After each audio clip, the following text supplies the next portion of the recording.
आदाब अर्ज़ है एडीएन उर्दू खबरनामे में आपका खैर मकदम। नाजरीन, मैं हूं मसरत पटेल। खबरों के सिलसिले को आगे बढ़ाने से पहले आइए एक नज़र डालते हैं आज की सुर्खियों पर। वज़ीर आला उद्धव ठाकरे ने कहा, एमआईएम बीजेपी की बी टीम, किसी सूरत में नहीं होगा इत्तेहाद। मेंबर पार्लियामेंट इम्तियाज जलील ने किया शिवसेना पर पलटवार। हज के बजाय अब रमजान में उम्रा के लिए जाने वाले आज़मीन को दी जा रही है तरबियत।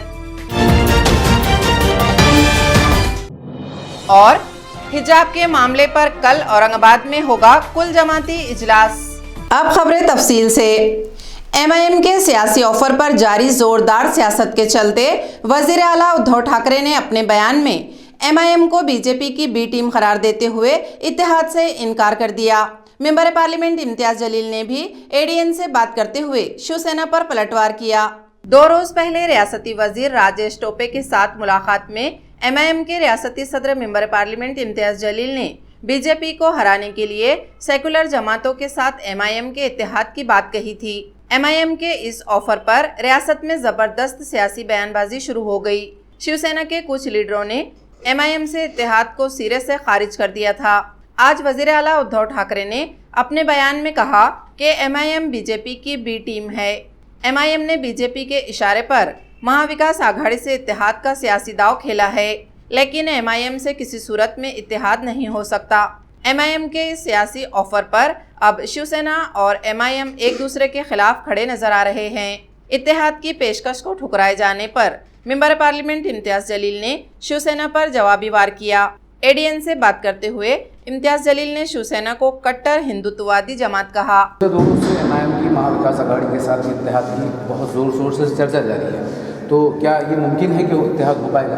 देखिए, एक कोशिश हमारी ये है कि भारतीय जनता पार्टी ने इस देश के अंदर जो एक समाजों के बीच में, धर्मों के बीच में, मज़हबों के बीच में जो एक दरार पैदा करने की कोशिश लगातार उनकी जारी है, इससे क्या दुर्भाग्य बात हो सकती है कि किसी एक फिल्म को जिसके अंदर इस तरह से प्रोजेक्ट किया गया है कि सारे मुसलमान ऐसे होते हैं, उसको प्रमोट करने के लिए इस मुल्क का वज़ीर आज़म ही सबसे पहले पहल करे, तो उनके नीचे के प्यादों की क्या हरकत होगी, आप अंदाज़ा लगा सकते हैं। तो आज ये मुल्क कहाँ जा रहा है, हम सबको सोचने की ज़रूरत है। और भारतीय जनता पार्टी को दूर रखने के लिए हम समझते हैं कि देश के लिए सबसे घातक अगर कोई है तो भारतीय जनता पार्टी है। हमने एक पहल की है, उसका हमको रिस्पांस मिलेगा, कामयाब होगा नहीं होगा उसमें देखा जाएगा वक्त के साथ।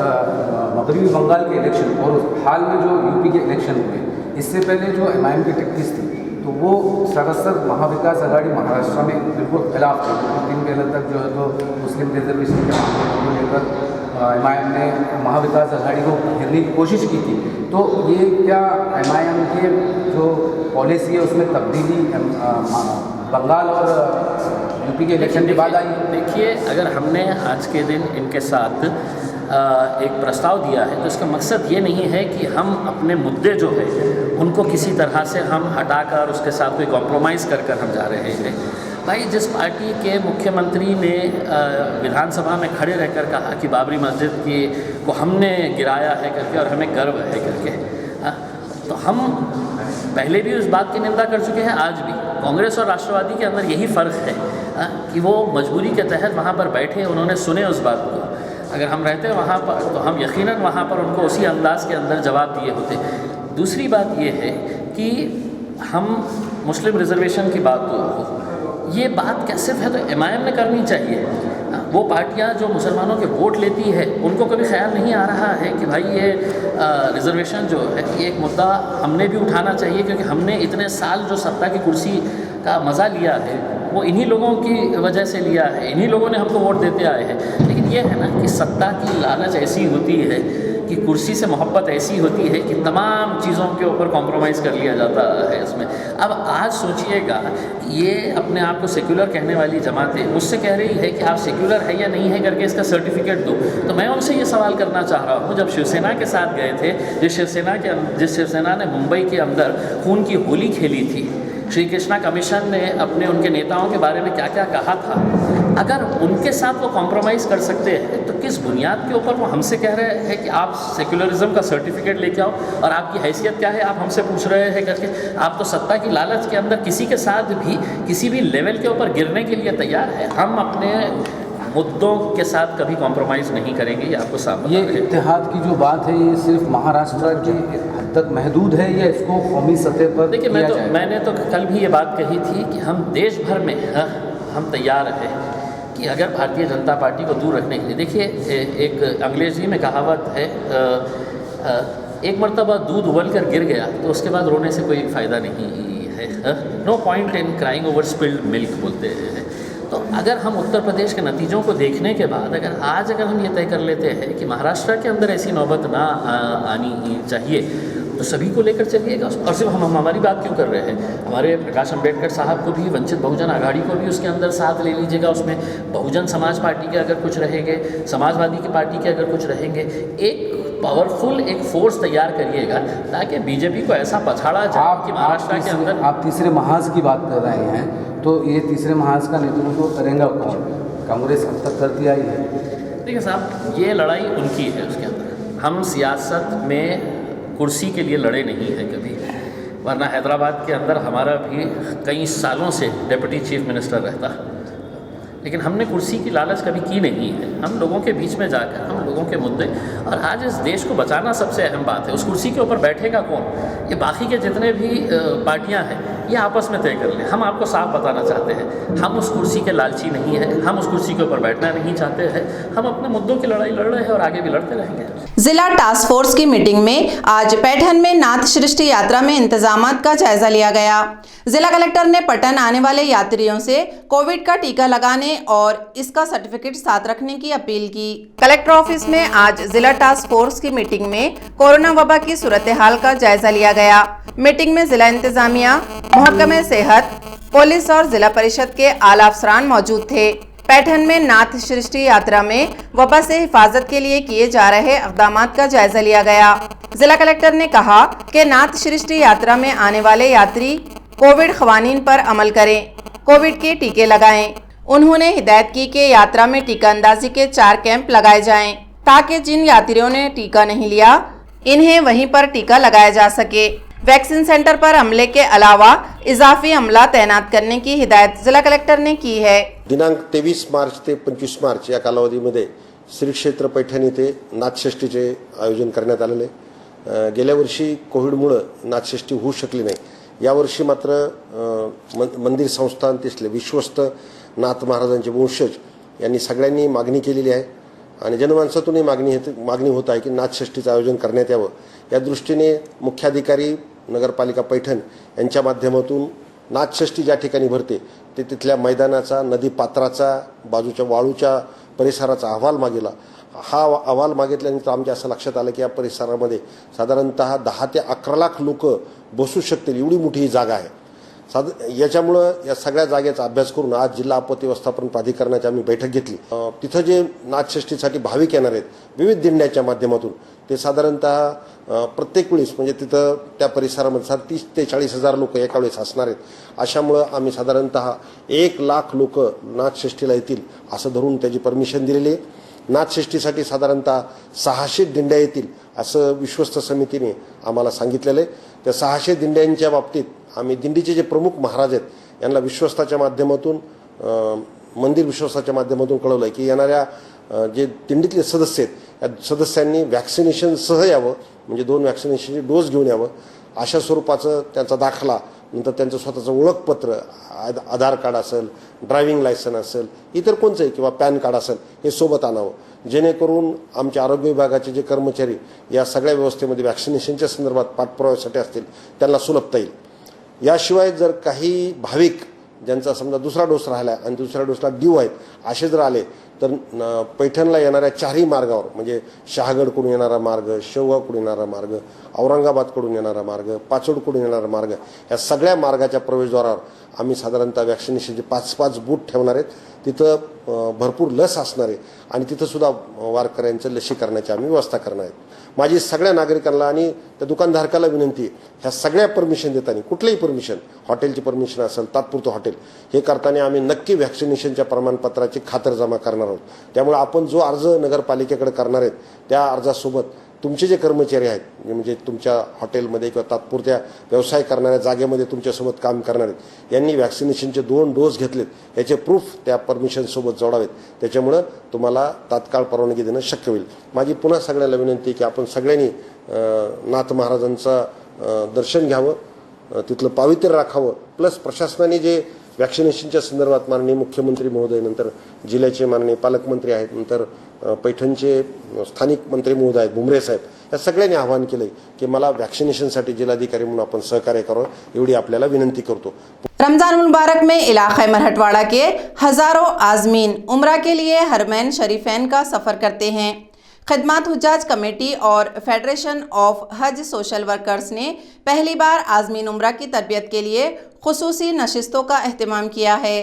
कोरोना के वबाई दौर में दुनिया भर के लाखों आज़मीन हज की सआदत से महरूम हैं. इस बार भी सफ़र हज के लिए अब तक कोई फैसला नहीं किया गया, जबकि वबा के हालात बेहतर होते ही सऊदी अरब हुकूमत ने उम्रा के सफ़र की इजाज़त दी है.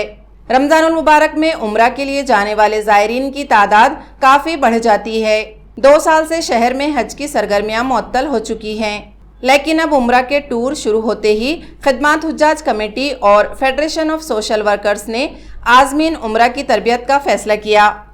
Supreme Global School Nagsen colony में आज मुनक़दा नशिस्त में मर्द व ख़वातीन आज़मीन उम्रा की तरबियत की गई.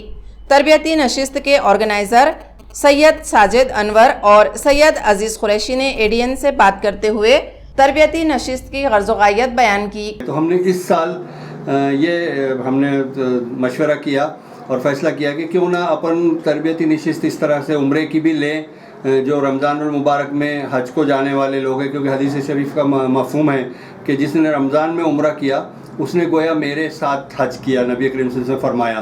तो इतनी बड़ी सआदत एक ज़ायरीन उम्रा को मिलने वाली है और उसको अगर उम्रे के अरकान मालूम ना हो या को वो चंद गलतियाँ कर लें, तो इसलिए हमने मशवरा किया और फिर फेडरेशन ऑफ हज सोशल वर्कर्स ऑफ महाराष्ट्र और खिदमत हुज्जाज कमेटी के हमने तवस्सुत से ये तरबियती नशिस्तें ली है. पिछले इतवार को हमारी पहली नशिस्त हुई, अल्हम्दुलिल्लाह काफ़ी अच्छा रिस्पांस रहा, बहुत सारे लोगों ने शिरकत फरमाई और बहुत अच्छा उनको सीखने को भी मिला. इस बार दूसरी नशिस्त है हमारी इस इतवार को और अल्हम्दुलिल्लाह अभी तक तो हमारी नशिस्त चल रही है और उम्रे का बयान अभी जारी है.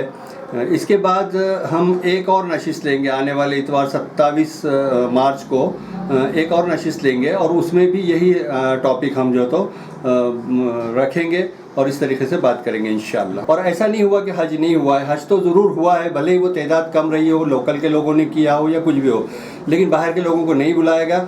इस बार अभी तक के जो इंडिकेशंस मिल रहे हैं, चाहे वो हमारी कौंसल जनरल से भी बात हुई है और हमारी जो तो सीओ साहब से भी जो तो याकूब शेखा साहब से भी बात होते रही है, तो अभी तक के ये हमको जो मिल रहे हैं कि हज इंशाल्लाह इस बार होगा, भले ही थोड़ी तादाद कम रहे या जो भी रहे. जब तक के मुकम्मल तौर पे हमको कोई ऐसा ऐलान हज नहीं हो जाता जब तक हम नहीं बोल सकते, लेकिन हम पूरी उम्मीद है कि इंशाल्लाह इस बार हज होगा और जैसे ही ऐलान होगा उसके बाद फिर हम अपनी तरबियतों का नज़्म करेंगे इंशाल्लाह. ये तरबियतों में अल्लाह करम से हमने अच्छे मुखर्रिरीन तो वैसे ही हमारे ही खुद है, लेकिन मुखर्रिरीन को अच्छे लाया है और उनके साथ में एक डिजिटल प्रोग्राम हमने दिया है. हरम शरीफ के एक चलती फिरती तस्वीरें हमने सबके सामने लाई है और हरम शरीफ और मदीना मुनव्वरा हर चीज़ को जो तो सामने हमने तस्वीरों के ज़रिए रखा है और एक डिजिटल प्रोग्राम के तहत हम ये तरबियतें दे रहे हैं. और हमारे पास तो माशाल्लाह अल्लाह करम से अच्छे मुखर्रिर हैं और अच्छे आलिम दीन हैं, अच्छे बोलने वाले हैं और हम इंशाल्लाह इस प्रोग्राम को अच्छे से अच्छे पैमाने पर कर रहे हैं और जैसे हर साल ही करते हैं वैसे ये साल भी हम इंशाल्लाह अच्छे पैमाने पर कर रहे हैं और करेंगे. रमजानुल मुबारक के महीने में रोजे रखना शुगर के मरीजों के लिए बड़ा मसला बन जाता है. ऐसे मरीजों की रहनुमाई के लिए सनशाइन हॉस्पिटल की जानिब से मुनक्कदा सेमिनार में माहिर डॉक्टर्स ने मरीजों की रहनुमाई की. डायबिटीज, रमजान और हम के उन्वान से यह सेमिनार संत एकनाथ रंग मंदिर में मुनक्कद किया गया था, जिसका इफ्तिताह मेंबर पार्लियामेंट इम्तियाज जलील के हाथों अमल में आया। सेमिनार में डॉक्टर दानिश शेख, एडवोकेट फैज सैयद के अलावा मुंबई से डॉक्टर अल्तमश शेख ने वीडियो कॉन्फ्रेंसिंग के जरिए शुगर के मरीजों को मुफीद मशवरे दिए। सेमिनार में शुगर के मरीजों को बताया गया कि वो रोज़ा रख सकते हैं या नहीं, रोज़ा रखने पर दवाइयाँ किस तरह ली जाती हैं, शुगर चेक करने का मसला क्या है, इसी तरह सहर व इफ्तार में किस किस्म की ग़िज़ाएँ इस्तेमाल करनी चाहिए। डॉक्टर्स ने सेमिनार में लोगों के मुख्तलिफ सवालों के जवाब भी दिए। ये सेमिनार डायबिटीज़ और रमज़ान इस मौके पर रखा गया था। ये हम अवेयरनेस फैलाने के लिए जो लोग रोज़ा रखते हैं तो उन्होंने किस तरह से रोज़ा रखना चाहिए, किन हालात में वो रोज़ा छोड़ सकते हैं और रोज़ा रखने के बाद क्या क्या कॉम्प्लिकेशन और क्या क्या रिस्क रहते हैं उनको, और उसके बाद उनकी ग़िज़ाइयत, उनकी डाइट कैसी हो, ये मौजू पे रखा था।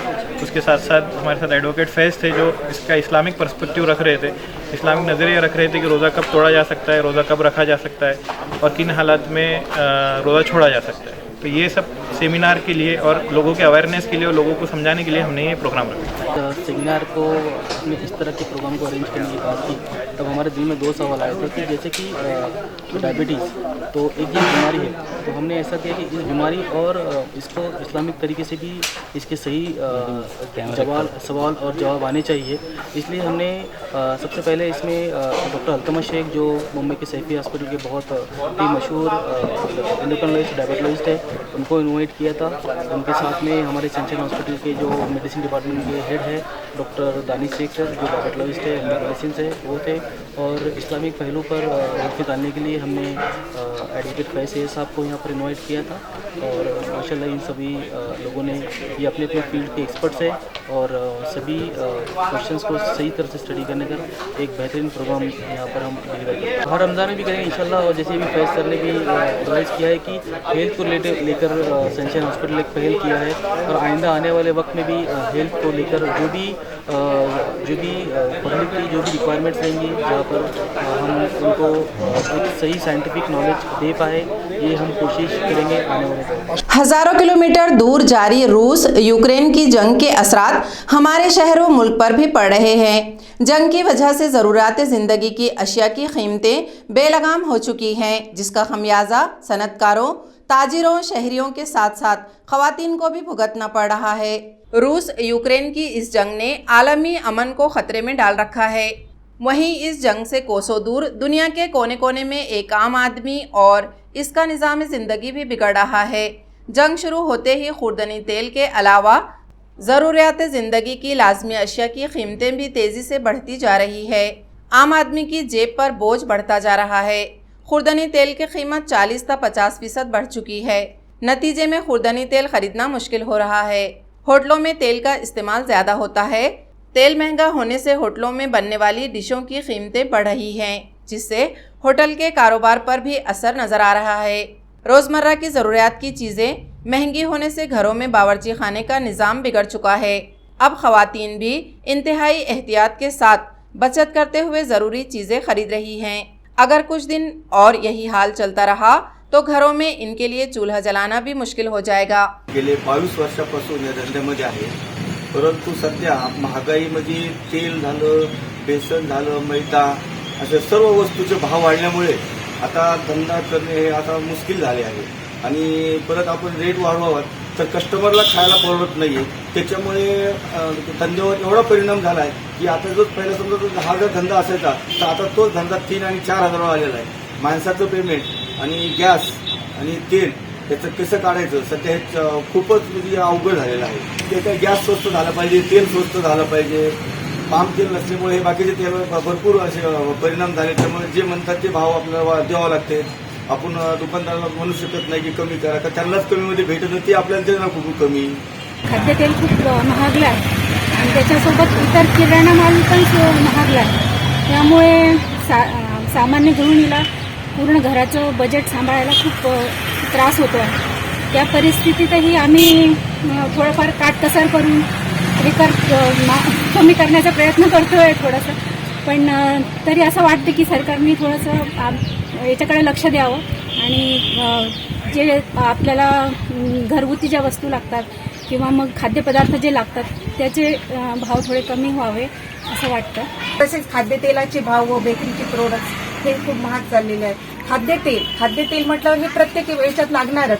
काय खावं काय नाही खावं हे सुद्धा आम्हाला कळलेलं पाहिजे. आणि ही जी पिशवी जेव्हा 90 ते 100 रुपयाला मिळत होती, आता हीच पिशवी आपल्याला बाजाराचे भाव बघता ती काही त्यांना थोडीच स्वस्त मिळते, पण त्यांना काही कारणास्तव एवढी महाग विकावं लागते. 180, 190, 170 अशा प्रकारे झालेली आहे. तर आम्ही हे कसं खावं काय करावं असं वाटते केव्हा तर एक टाइमचं जेवणच सोडावं की काय असं वाटतं. म्हणून मी सरकारला विनंती करते की खरंच कृपा करून मी त्यांना विनंती करते एवढी की सर्व जनतेकडनं, इथं तर जनता कोणी हजर असेल नसेल पण त्यांच्या तर्फे मी सगळ्यांना सांगू इच्छिते आणि त्यांना एवढंच म्हणते की तेलाचे भाव खरंच खूप कमी करा. ही माझी तुम्हाला कळकळीची आणि नम्रतेची विनंती आहे. जनता गोरगरीब ही खाऊ शकेल. हिजाब पर कर्नाटक हाईकोर्ट के फैसले पर गौर-ओ-खौस और लाहे-अमल तैयार करने के लिए मुस्लिम नुमाइंदा कौंसिल ने कल उलमा कराम, एम.आई. मसाजिद और दानिशवरान मिल्लत का एक इजलास मुनक्किद किया है.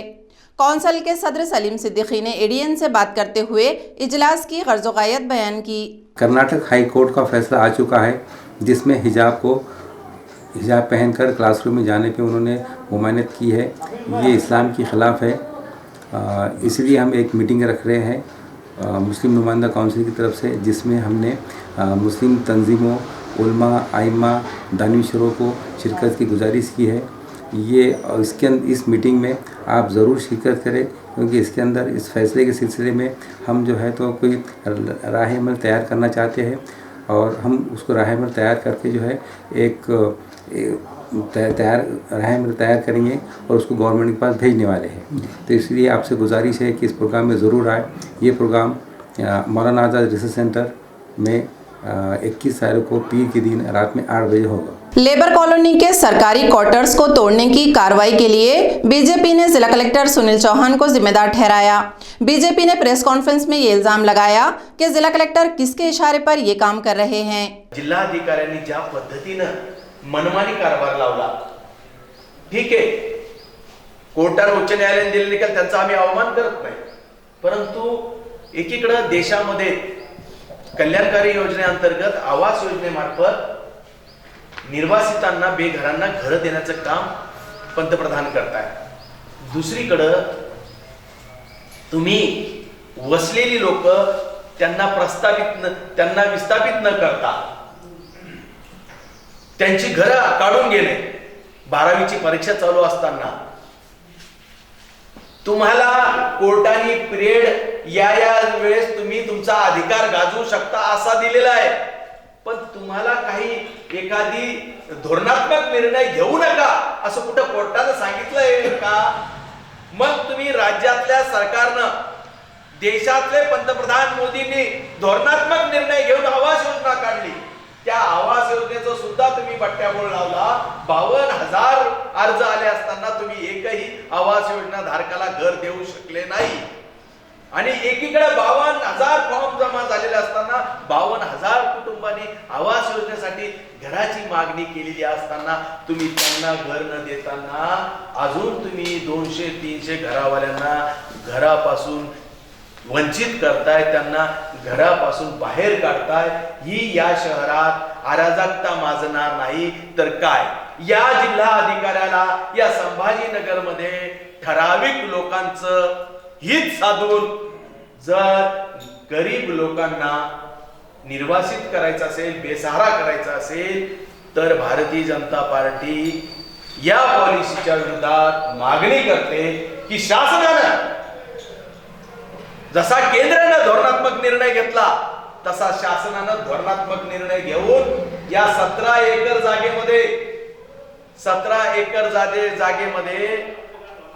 150 लोक कुटुंबांना वसू शकत नसेल तर हे सरकार, याचा अर्थ गरिबाच्या बाजूने नाहीये हे स्पष्ट होतंय. शिवसेना के तर्जुमान सचिन आहिर के यौम पैदाइश के मौके पर आज यहां मुनक्किदा अतिया खून कैंप में बड़ी तादाद में शिव सैनिकों ने अपने खून का अतिया दिया. दीपनगर सिडको N11 में इस अतिया खून कैंप का एहतमाम सचिन आहिर यूथ फाउंडेशन ने किया था. कैंप का इफ्तिताह साबिक मेयर नंद कुमार घोड़िले ने किया. इस मौके पर ज्ञानेश्वर कोलते, सोमनाथ घोड़तुरे, राहुल खरात वगैरह मौजूद थे। कैंप में बड़ी तादाद में शिव सैनिकों ने खून का अतिया दिया। कैंप में जमा खून घाटी अस्पताल के ब्लड बैंक को सौंपा जाएगा। महारक्तदान शिबिराचं या ठिकाणी आयोजन करण्यात आले। सर्वप्रथम सचिन भाऊ अहिर यांना मनापासून शुभेच्छा देतो। सचिन भाऊ अहिर आप जियो हजारों साल के दिनों 50,000। खऱ्या अर्थाने एक चांगलं मित्रमंडळ सचिन भाऊ अहिर यांचं त्या संभाजीनगरमध्ये या ठिकाणी काम करत असताना अतिशय स्तुत्य उपक्रम राबवत असतात। मग दिवाळीचा सण असेल, छत्रपती शिवाजी महाराजांची जयंती असेल, कोणतेही या ठिकाणी उपक्रम असतील तर सामाजिक बांधिलकीतनं या ठिकाणी सचिन भाऊ अहिर मित्रमंडळ या ठिकाणी काम करत असतं। त्यांचं हे कार्य कौतुकास्पद आहे। आज आपण बघतोय की प्रचंड प्रतिसाद या महारक्तदान शिबिराला या ठिकाणी मिळालेला आहे आणि मला वाटतं रक्ताचा एक थेंब जो जीवन आणि मृत्यूच्या या ठिकाणी काठावर असतो त्याचे प्राण या ठिकाणी वाचवतो आणि पुण्य आणि पवित्र काम या ठिकाणी सचिन भाऊ अहिर यांच्या जन्मदिवसाच्या निमित्ताने होत असताना त्या शिबिराला मनपूर्वक या ठिकाणी शुभेच्छा देतो। जास्तीत जास्त या ठिकाणी या शिबिरामध्ये आपण रक्तदान करावं असं आवाहन सुद्धा करतो आणि आयोजकांचं मनापासून अभिनंदन करतो। जहानत के लिए उम्र की कोई कैदोबंद नहीं होती। शहर के एक 14 साल लड़के ने अपनी जहानत का इस्तेमाल करके बैटरी पर चलने वाली गोकार्ट गाड़ी बनाई। इसके इस तख्लीक के तस्करे पूरे शहर में जारी हैं। इस ज़हीन लड़के का नाम हर्षल गुनवानी है। हर्षल 9वीं जमात का तालिब इल्म है। बचपन से ही हर्षल को कार बनाने का शौक था। इसकी दिलचस्पी को देखकर इसके वालिदैन इसे दिल्ली लेकर गए थे, जहां उसने बैटरी पर चलने वाली कार्टिंग्स देखी। तभी से इसने बैटरी पर चलने वाली गोकार्ट बनाने की ठान ली। कई बार कोशिश के बाद आखिरकार हर्षल ने बैटरी और पासवर्ड पर चलने वाली गोकार्ट बना ली। अब इस गोकार्ट पर वो सामान लाने के लिए मार्केट पर भी जाता है, जहां वो हर एक की तवज्जो का मरकज होता है। गोकार्ट में 48 वोल्ट और 38 एमपी की बैटरी लगी हुई है। एक बार चार्ज होने पर ये 50 किलोमीटर चलती है। गारखेड़ा के एमराल्ड सिटी में रहने वाला हर्षल स्टेपिंग स्टोन स्कूल का तालिब इल्म है। एडीएन से बात करते हुए इसने बताया कि वो अपनी इस गाड़ी को और बेहतर बनाने की कोशिश कर रहा है। ये आइडिया मुझे एक बार मैं गो कार्टिंग करने गया था पापा के साथ, तो उससे ये आइडिया मुझे आया कि मुझे भी गो कार्ट ऐसी एक बनानी चाहिए। पहले मैंने स्टार्टिंग में प्लाईवुड के ऊपर ट्राई किया था, लेकिन वो इतना सक्सेसफुल नहीं हुआ। फिर मैंने इसको मेटल के अंदर से ट्राई किया है। ये पासवर्ड से अनलॉक होती है कार, इसके लिए कीलेस कार है ये। तो जैसे ही हम यहाँ पे पासवर्ड डालते हैं तो कार चालू हो जाती है। इसके अंदर हॉर्न है, हेडलाइट है और ये पासवर्ड है और रिवर्स का भी ऑप्शन है। ये मोटर मैंने 48 वोल्ट 750 वाट्स की यूज़ की है और जो बैटरी है 48 वोल्ट 30 एम्पियर्स की बैटरी है। और ये जो स्टीयरिंग मैकेनिज़्म है वो सिंपल स्टीयरिंग मैकेनिज़्म है। 80,000 का खर्चा आया है अब तक। यहाँ पे ये डिस्क ब्रेक लगाए हैं क्या? हाँ, टायर, ये दोनों टायर्स आपस में कनेक्टेड है। ये बैटरी 48 वोल्ट 30 एम्पियर्स की और एक बार चार्ज करने के बाद ये 50 किलोमीटर्स चलती है। मैं सुदगिरनी चौक तक लेके गया हूँ चलाते हुए। यानी इसी को हम बाद में अपग्रेड भी कर सकते हैं, थोड़ी और हाई लेवल की भी कार बना सकते हैं, हाई स्पीड हाई माइलेज। खबरें खत्म करने से पहले आइए एक बार फिर नजर डालते हैं आज की सुर्खियों पर। वजीर आला उद्धव ठाकरे ने कहा, MIM बीजेपी की बी टीम, किसी सूरत में नहीं होगा इत्तेहाद। मेंबर पार्लियामेंट इम्तियाज जलील ने किया शिवसेना पर पलटवार। हज के बजाय अब रमजान में उम्रा के लिए जाने वाले आज़मीन को दी जा रही है तरबियत। और हिजाब के मामले पर कल औरंगाबाद में होगा कुल जमाती इजलास। इसी के साथ ADN उर्दू खबरनामा अब यहीं ख़त्म होता है। कल फिर होगी मुलाकात कुछ और खबरों के साथ। तब तक अपना ख्याल रखिए और देखते रहिए ADN उर्दू न्यूज़, आवाज़ हर दिल की।